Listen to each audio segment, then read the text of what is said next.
Welcome to another unit in the context of this Excel course. In this unit, I'm going to talk about the so-called MID formula, so that if I have some kind of text input, I can directly cut something out from inside the text. Here you see how we did this in the context of a previous unit using only left and right. This is possible, but a bit more professionally, I can do this with the MID formula. With MID, I directly see this if I just type in MID.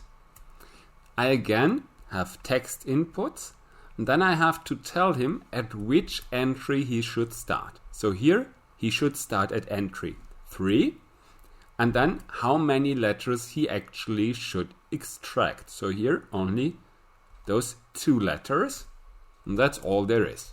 So if I'm doing this, I'm getting the same result as with left and right. Well, if we compare those, this is actually way more straightforward.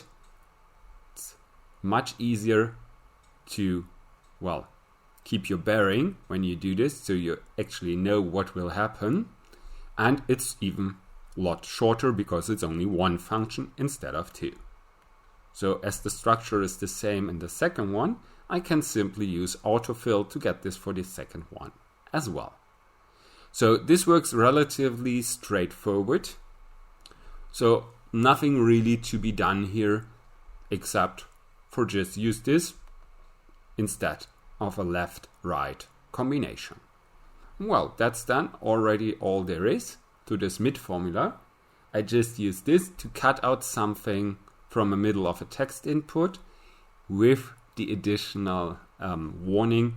This works consecutively for all the others, but only if I have the same structure in all of them. If the first part, so here for example the year, would change and I have 1718 or 65 and not 0605, then I might get a problem if I use this. Then I have to use a more sophisticated version. Still, with constant student IDs, as here is the example, constant text inputs, or rather text inputs with a constant structure, I can always use the same one. Well, as I said, this already concludes the session, so I hope you enjoyed it. And if you're looking for additional input, feel free to visit the rest of the course or the corresponding playlist. I'll say goodbye and see you next time.